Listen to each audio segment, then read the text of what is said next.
ఓం అస్మద్గురుభ్యో నమః. లక్ష్మీనాథసమారంభం నాథయామునమధ్యమం అస్మదాచార్యపర్యంతం వందే గురుపరంపరం. వసుదేవసుతం దేవం కంసచానూరమర్దనం దేవకీ పరమానందం కృష్ణం వందే జగద్గురుం. జయ భగవద్బంధువులందరూ నమస్కారం. ఈరోజు మనం భగవద్గీతలోని అర్జున విషాదయోగంలో 42వ శ్లోకం అనుసంధానం చేసుకోబోతున్నాం. శంకరో నరకాయైవ కులజ్ఞానాం కులస్య చ పతంతి పితరో యేషాం యుక్తపిండోదకక్రియాః. శంకరో నరకాయైవ కులజ్ఞానాం కులస్య చ పతంతి పితరో యేషాం లుప్తపిండోదకక్రియాః.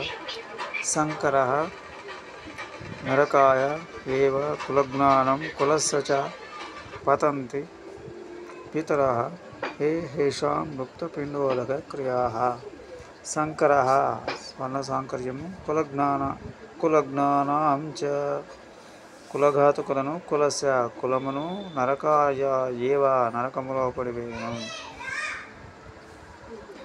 లుప్త పిండోదక క్రియా పిండోదక క్రియలు లుప్తమైన వారును ఏషాం వీరి యొక్క పితరహి పితరులు కూడా పతంది అధోగతి పొలం. శంకర కులజ్ఞానం కులస్య నరకాయ ఏవ భవతి ఈహేషాం పితరః లుప్త పిండోదక క్రియా సంతః పతంతి.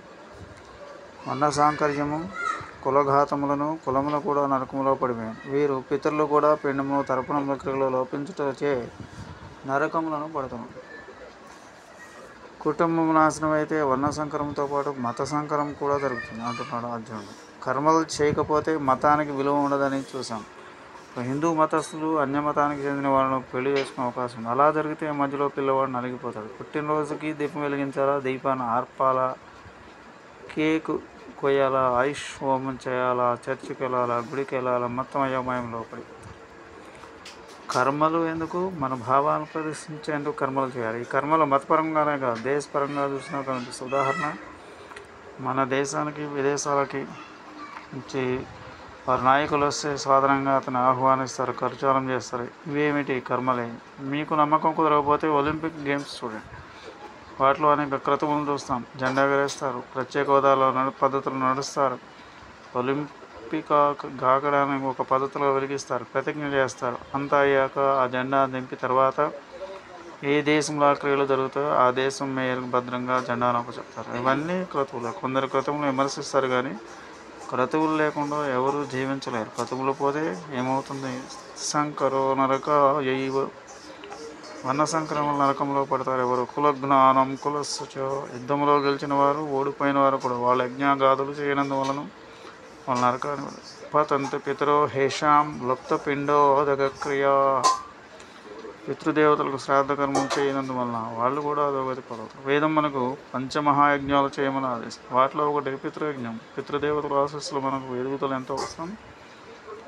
అందువల్ల కుటుంబంలో ఏ శుభకార్యం చేయబడినా కూడా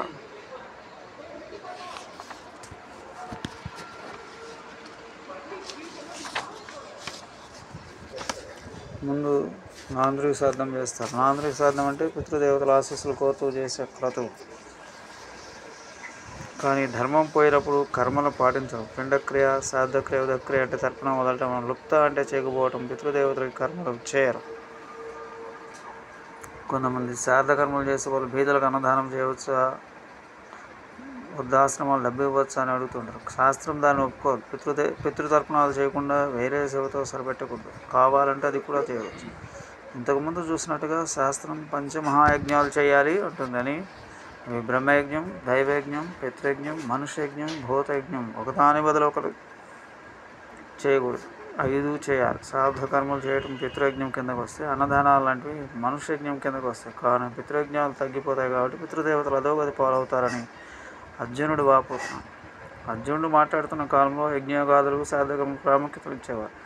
అలాంటి రోజులు అవి చేయకపోతే జరగబోయే నష్టం ఊహించి చెప్తున్నాడు అర్జునుడు. వర్ణాశ్రమ ధర్మాన్ని పాటించకపోయినా విలువలు పాటించవచ్చు. మంచి దృక్పథాలను పెంపొందించుకోవచ్చు. కానీ వర్ణాశ్రమ ధర్మాలు పాటించకపోతే యజ్ఞాగాదాలు చేయలేవు. స్వస్తి. జై శ్రీరామ్.